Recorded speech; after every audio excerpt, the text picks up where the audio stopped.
मनुष्यता के लिए जो है मिटकर दोबारा बनना होता है। जैसे हम माँ के गर्भ से जन्म लेते हैं तो हमारा शरीर जन्म लेता है, फिर हम गुरु की वाणी से जन्म लेते हैं, लेकिन दोबारा जब जन्म लेते हैं उसके पहले गुरु मिटाते हैं। जैसे कि बीज जब नष्ट होगा तभी तो वो वृक्ष बनेगा। बीज मिटा दे अपनी हस्ती को, अगर कुछ मर्तबा चाहे कि दाना खाक में मिलके गुले गुलजार होता है। आपके जीवन में गुरु आ गए, ईश कृपा है। आपके चित्त में शिष्यत्व घटित हो गया, ये ईश कृपा है। आप गुरु के हाथों मिटने को तैयार हो गए, ये भगवान की कृपा से आप में शरणागति आ गई।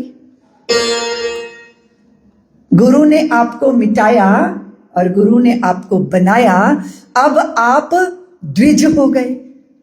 द्विज का अर्थ होता है दोबारा जन्म लेना।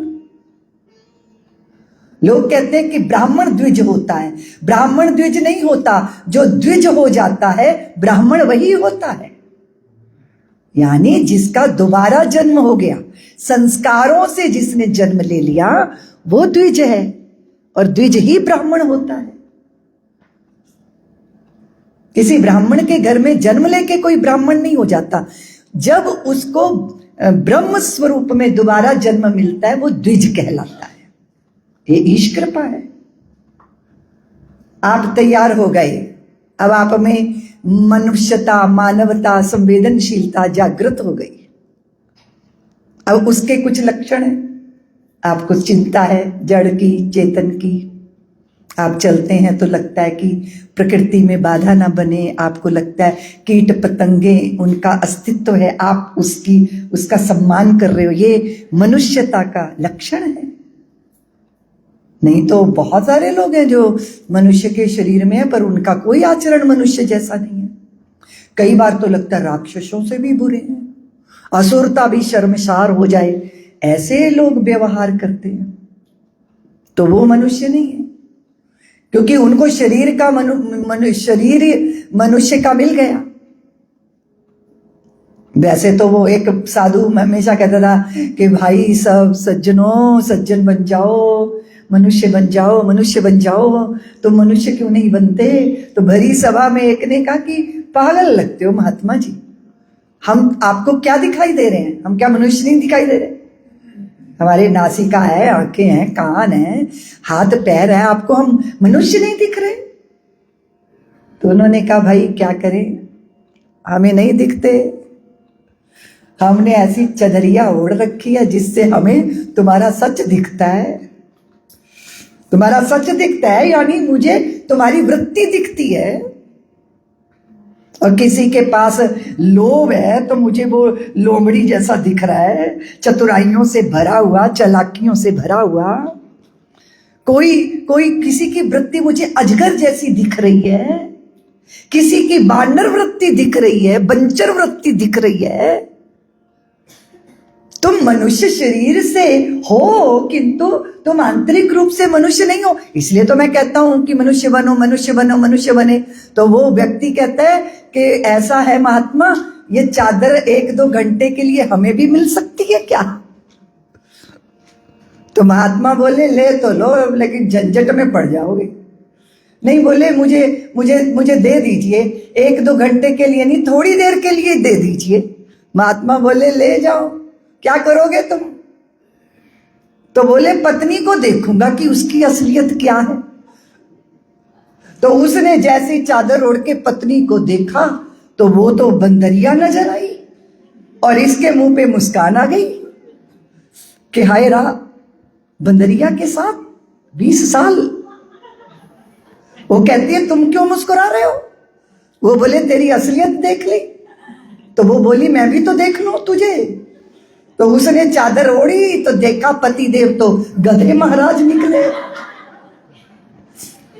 तो हम शरीर से मनुष्य हैं, पर हमारी वृत्तियां कहाँ अटकी हैं? वो कौन से पशु की मानंद, किसी पशु की वृत्ति को हम धारण किए बैठे हैं। इसीलिए मनुष्य हो जाना ईश कृपा है, और मनुष्यत्व का घटित हो जाना ये प्रभु की महाकृपा है। फिर आपको संत मिल जाएं। अब आपकी रुचि के अनुसार संत मिलेंगे। जैसे अभी चर्चा चल रही थी कि भी चमत्कारों के प्रति आपको आकर्षण है, आपको कोई छोटी सी चुटकी भर राख निकाल दी या कुछ ऐसा कुछ हो गया, पागल हो जाते, दीवानी हो जाती है दुनिया, तो आप उसी में अटके हैं। आपको दिखाई नहीं देता कि इतने बड़े ब्रह्मांड में जो चमत्कार घटित हो रहा है, तारा तारिकाओं का, सूर्य का, ब्रह्मांड का, इतने ग्रह नक्षत्रों का, और सबका अपनी अपनी सीमा पर अपनी अपनी मर्यादा में स्थिर रहकर सृष्टि के कार्य को संपन्न करने का चमत्कार ही दिखाई नहीं देता। और छोड़ दीजिए ब्रह्मांड को, आपको अपने पिंड का चमत्कार नहीं दिखाई देता कि आपने अच्छा बुरा सब ठूस लिया स्वाद के चक्कर में, और पूरा शरीर आपकी सेवा में लग गया कि उस गंदे में से भी कुछ अच्छा निकाल के वो आपके शरीर का पोषण कर रहा है और गंदगी बाहर कर रहा है। पूरी प्रक्रिया चल रही है। स्त्री पुरुष मिल गए, उनका संगम हो गया, प्रक्रिया प्रारंभ हो गई, गर्भ में 2 युग्म मिले और वो नन्हा निर्मित होने लग गया। चमत्कार दिखाई नहीं दे रहा है। अब आपकी वृत्ति जैसी होगी, आपका साथी वैसा होगा। आप किसको चुन रहे हो जी? आपका मित्र कौन है? चुगलीखोर, शराबी, जुआरी? आप अपनी रुचि के अनुसार अपना संग चुन लेते हो, लेकिन जब ईश कृपा होती है तो आपकी रुचि बदल जाती है और आपको संत प्रिय लगने लग जाते हैं, आपको सत्संग अच्छा लगने लग जाता है, आपको किसी सद विचार को श्रवण करना या पढ़ना अच्छा लगने लग जाता है। लेकिन ये तब तक नहीं अच्छा लगेगा जब तक आपको विषय वासनाओं का बुखार चढ़ा हुआ है। जिसको बुखार चढ़ा होता है उसको मीठा मीठा नहीं लगता, उसको व्यंजन स्वादिष्ट नहीं लगते, क्योंकि उसकी जीवा का स्वाद खराब हो चुका है। जब विषय वासनाओं का बुखार उतरता है तो आप अपने असली स्वाद में आते हो, आपका स्वाद लौट आता है। ईश कृपा है कि आप मनुष्य के शरीर में आए, मनुष्यत्व को धारण किया, सत्संगी हो गए, आपकी रुचियां बदल गई, स्वाद बदल गए। अब आप में उत्तेजना नहीं है। अब लोगों को दिखाई देगा कि आप ठंडे हो गए, कि किसी में आपकी रुचि नहीं रही, लेकिन आप ठंडे नहीं हो गए, आप सध रहे हैं, आप अंतर यात्रा के अधिकारी बन रहे हैं। और उसके लिए आपको सत्संग मिल गया, और जब आपके भीतर ये मुक्षा, ये जिज्ञासा जन्मी, तो आपको ऐसे अद्भुत मार्गदर्शक भी मिल गए। संतों का संग ईश कृपा है, मनुष्यत्व ईश कृपा है, मुमुक्षत्व ईश कृपा है, और संतों का संसर्ग ईश कृपा है, और सत्य के प्रति अभिरुचि का जागृत हो जाना ये ईश कृपा है। और उसके लिए इंद्रियों और मन के संयम में तप निरत हो जाना ये ईश कृपा है। धन प्राप्त होना या यश प्राप्त होना या वस्तु पदार्थ प्राप्त होना ये ईश कृपा नहीं है, ये आपके पुण्यों का प्रताप है जो आपको सुख बन के, सुविधा बन के मिल जाएगा। लेकिन ईश्वर कहते हैं कि मैं अपने आप को तुम्हें देना चाहता हूं, ये ईश कृपा है। क्या देना चाहता हूं? बोलो ना। मैं तुमको खिलौने देके भी, माँ खिलौने देके बहला देती है। कैसे बहला देती है? कैसे बहला देती है? वो जो छोटा है ना, वो मचल रहा है, उसे बड़े भाई का खिलौना चाहिए, वो बहुत रो रहा है, मचल मचल के आफत कर रहा है, और हाथ पैर फैला के यूं रायता फैला रहा है, सारे घर का नाक में दम कर रहा है। माँ क्या करती है? बड़े भाई का खिलौना लेती है और उस छोटे को पकड़ा देती है, और जैसे ही बड़ा थोड़ा रुआंसा सा दिखता है तो माँ उसे धीरे से हाथ से पकड़ती है और अपनी गोदी में, बोलो ना, बोलती क्यों नहीं? क्या हुआ?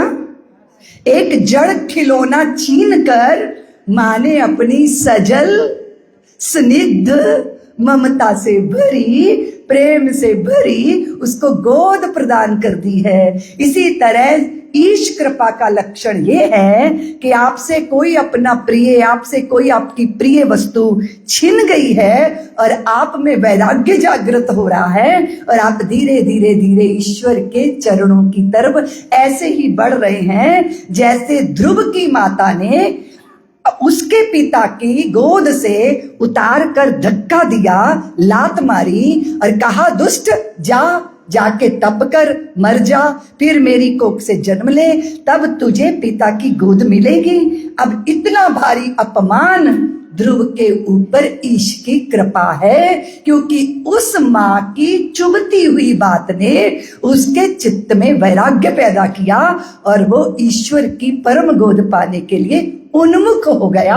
जो घटना हृदय विदारक थी, जो घटना रुदन करने योग्य थी, जो घटना रोम रोम में अपमान की अग्नि जला देने वाली थी, वो घटना ईश की कृपा थी, क्योंकि क्षुद्र से मुक्ति मिले और श्रेष्ठ की तरफ हम अग्रसर हो जाएं। तो ईश कृपा का लक्षण है आपसे अपने छूट गए, आपको दुखों ने घेर लिया, आप अपमानों की विष पीने के लिए विवश कर दिए गए। ये ईश कृपा है। प्रभु ने आपसे खिलौने छीन लिए हैं और वो अपनी गोदी में आपको बैठाने के लिए आतुर है, प्रतीक्षा रत है। ये ईश कृपा है। अब और एक ईश कृपा है कि क्या आप भगवान के किए गए दिए गए इन इंगित, इन इशारों को समझ रहे हो? क्या आप समझ रहे हो कि जो मेरे साथ घटित हो रहा है वो मुझे बनाने के लिए हो रहा है? क्या आप समझ रहे हो कि मैं रोगी हूं, कि मैं भोगी हूं, कि मैं वैरागी हूं, कि मैं विरही हूं, कि मैं अपनों के द्वारा अपमानित हूं, मैं वंचित हूं, मैं दलित हूं, मैं पीड़ित हूं। और ये मेरे ऊपर भगवान की कृपा है, क्योंकि भगवान मुझे तराश के अपने आकर्षण में बांध लेना चाहते हैं। मुझे भाई की लात मिली है, रावण की लात खाके विभीषण को रुदन हो रहा है, नहीं आनंद हो रहा है। बात नहीं समझी थी हनुमान जी की, लात मार दी भाई ने और उस अपमान ने पहुंचा दिया श्री राम के चरणों में। ये ईश कृपा है। इसलिए विपरीतताएं ईश कृपा है, प्रतिकूलताएं ईश कृपा है। लेकिन अगर आपके पास भक्त की दृष्टि नहीं होगी तो आप प्रतिकूलताओं में बिखर जाएंगे, कृपा अनुभव नहीं करेंगे। ईश कृपा से ही कृपा को अनुभव करने की दृष्टि मिलती है। समझ आया? पत्थर जो चोट खाके टूट गया कंकर बन गया, और पत्थर जो चोट को सह गया शंकर बन गया। इस कृपा को अनुभव करने वाला कभी नहीं बिखरता। इसलिए इसके बहुत सारे दृष्टांत हैं, जिसकी एक एक बात पर हम बहुत लंबी चर्चा कर सकते हैं।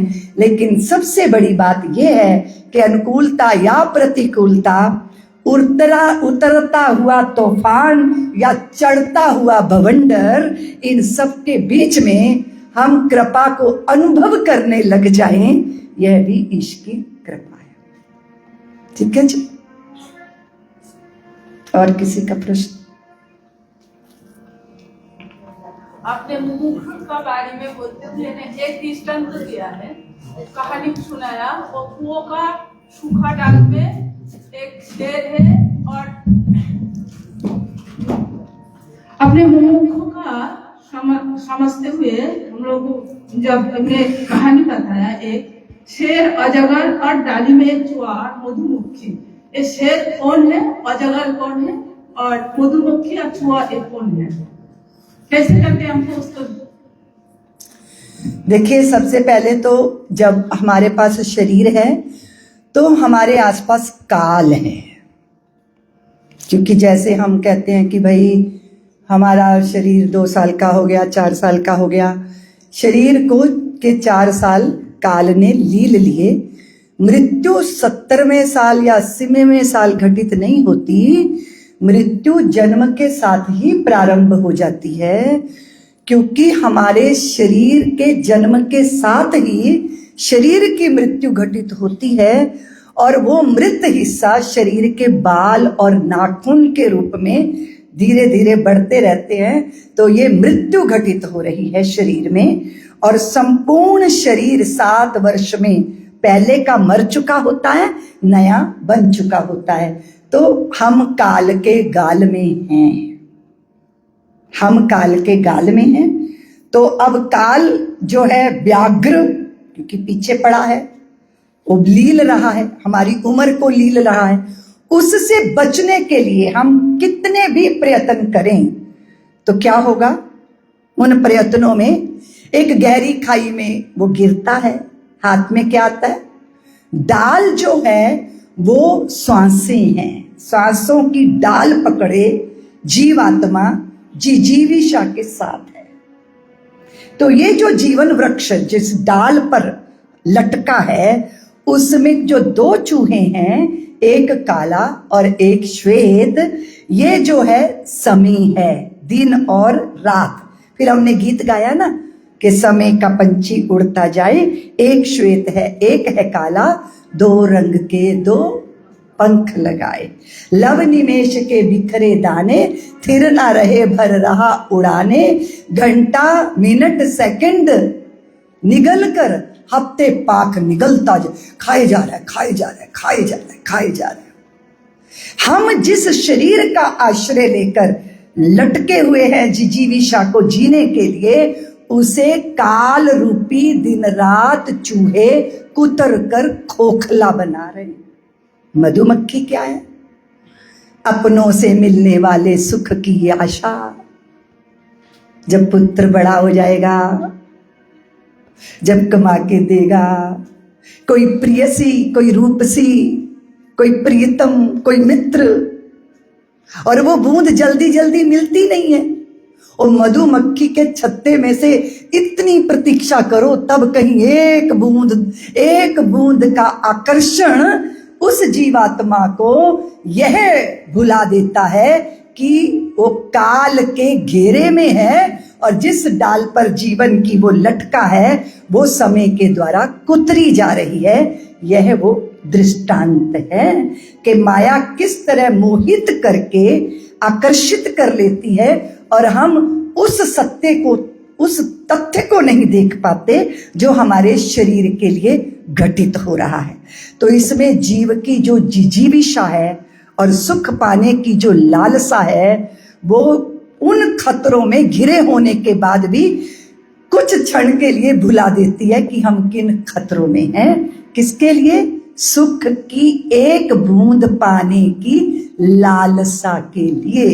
इसलिए पूज्य स्वामी शरणानंद जी महाराज या पथिक जी महाराज ने एक सुंदर गीत गाया कि दिन रात अपने मतलब की कहकर, सुख के लिए लाखों दुख सहकर, यह दिन अभी तक यूं ही बिताए, हे नाथ अब तो ऐसी दया हो, जीवन निरर्थक जाने ना पाए।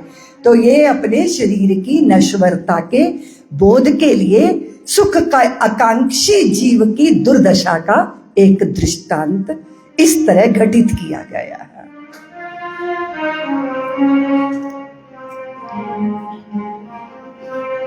और किसी का प्रश्न?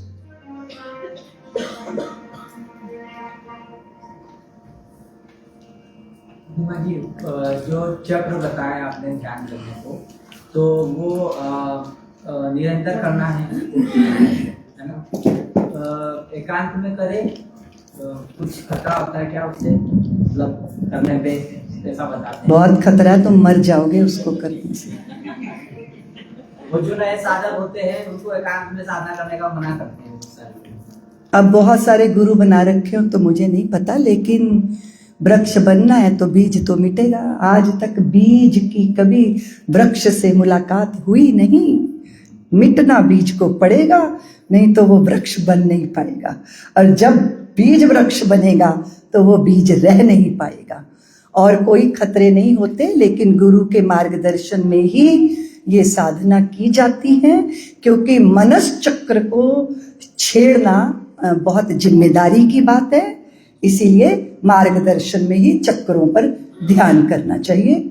और तो जो भी खतरे हैं वो ध्यान के बिना क्या कम खतरे हैं। कितने बिच्छू पाले हुए हैं, कितने सांप पोटली में लिए घूम रहे हो दुख और चिंता के, वो कम है खतरे। उन खतरों से खतरा नहीं दिखाई दे रहा और ध्यान से खतरा दिखाई दे रहा है। ये तो बड़ी आश्चर्य की बात है। इससे आत्म साक्षात्कार हो जाएगा? नहीं, गारंटी नहीं दे सकती। आपकी जितनी भी साधना प्रबल प्रखर निरंतर होगी तो आत्म साक्षात्कार होता है। आप अपने अंतिम बिंदु पर पहुंचते हैं, लेकिन उसके लिए आपको भेदन करना होगा ग्रंथियों का, अपनी कुंडली शक्ति के ऊर्ध्वगमन का प्रयत्न करना होगा और उसके लिए निरंतर साधना चाहिए। श्री विद्या की साधना के प्रारंभ में परशुराम जी ने 11 वर्ष तक एक ही मंत्र की साधना की है। हम जिस साधना में लगे होते हैं, जन्मों जन्मों साधना करके एक एक स्तर ऊपर उठता है, एक एक सोपान पर हम अग्रसर होते हैं और फिर अंतिम वही है कि आप असली गर्भ में, जिस गर्भ की मैं बात कर रही हूं, जब शरीर के गर्भ में जाकर शरीर इतना आनंदित होता है तो विचार करिए कि पूरे अस्तित्व के आत्मा के गर्भ में वापस जाना है ताकि पुनरागमन ना हो सके। वो अनिर्वचनीय आनंद का स्वामी हो जाता है इसी ऊर्जा के ऊर्ध्वगमन में, जब वो साधना निरत हो जाता है। जो अंतरंग साधना हमें अभी ये श्रवण मनन निधि ध्यान है ना, तो ये तो अंतरंग साधना अभी, तो बहिरंग साधना में क्या आएगा? बहिरंग साधना में शरीर शुद्धि का प्रक्रिया आती है, जिसमें आप अपने भोजन के प्रकार को, उसकी सात्विकता को, या फिर जब भोजन कर रहे हैं तो उस समय आपकी वृत्तियों को, जो कि बहुत पावन पवित्र होनी चाहिए, आवेश के साथ आप अगर भोजन करेंगे, सात्विक भोजन, सात्विक वृत्ति और प्राणायाम इत्यादि के द्वारा प्राणों का शोधन और अपने शरीर की शुद्धि, ये बहिरंग साधना है। और फिर उसके बाद जब ध्यान की सोपान आता है तब आपकी अंतरंग साधना शून्य के रूप में प्रारंभ होती है। सेवा बहिरंग में है, लेकिन अगर सेवा कर्ता भाव से कर रहे हो तो बहिर्मुखी कर देगी और पारितोषिक ढूंढने लग जाओगे। और अगर सेवा भी, जैसे अभी एक बंधु आए थे जिन्होंने कहा कि हम हेतु से सेवा कर रहे हैं, लेकिन नाम के लिए, यश के लिए, स्वर्ग के लिए, पुण्य के लिए या परोपकार के लिए नहीं कर रहे, पर हम हेतु के लिए कर रहे हैं। जब सेवा अहेतु होगी और कर्ता भाव से मुक्त होकर करोगे तो सेवा भी आपको अंतर्मुखी बनाएगी, आपकी गहराई को गहरा करेगी। ये जो भक्ति योग वेदांत लिखा है हम लोगों ने साधना सीढ़ी का नाम, तो इसमें ज्ञान योग क्यों नहीं लिया, भक्ति योग ही क्यों लिया? पहले भक्ति योग साध लो, फिर ज्ञान योग का शिविर अगली बार लगा लेंगे। बैठ जाइए।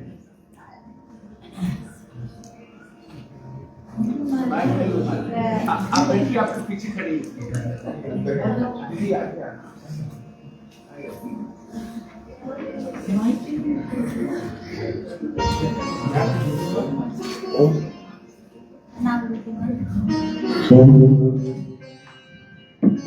प्रणाम दीदी माँ। कल आपने ईश्वर अनुकंपा के 9 लक्षण बोलेंगे बोल के बताए थे, तो जानना है। अभी तो हम उसी पे बोल रहे थे, आप सो रही थी क्या? बस मेरी इतनी समझ में नहीं आई, इसलिए फिर से मुझे जानना। देखो, आप मानवी हो, पंचमी हो, सेवा को समर्पित हो, सत्संग में बैठी हो, उत्सुक हो, कुतूहल नहीं है, जिज्ञासा है, मुमुक्षा है, आपको सत्संग उपलब्ध है, आप में सात्विकता जागृत हो गई है, प्रभु के प्रति आप में आकर्षण पैदा हो गया है, ये सब ईश कृपा के लक्षण है। और एक बात है, जब हम प्रवास में जाते हैं तो जिस परिवार में हम ठहरते हैं तो वो सारे तो शाकाहारी नहीं होते हैं, वो मतलब मांसाहारी बर्तन में ही भोजन बना के देते हैं। तो हम तो ग्रहण हमें करना पड़ता है क्योंकि प्रवास में जाना है, तो शरीर को भी स्वस्थ रखना है, परिश्रम भी झेलना पड़ता है। तो जब हम वो भोजन ग्रहण करते हैं तो इससे हमारी साधना में, भक्ति में कोई अपराध या कमी तो नहीं आती? मुझे तो नहीं लगता। हम एक बार सिलीगुड़ी गए थे तो वहाँ पे हमारे पत्तल में भात परोस दिया और मछली परोस दी। हाँ, तो ऐसा ही मेरे साथ भी हुआ। हाँ, तो वो कहे माछ भात खाओ, माछ भात खाओ। तो हमने कहा हम दाल भात खा लेंगे। तो बोले नहीं, माछ भात नहीं खाओगे तो हम समझेंगे आप हमसे नाराज हैं। नहीं, मैंने कहा कि माछ भात के बिना भी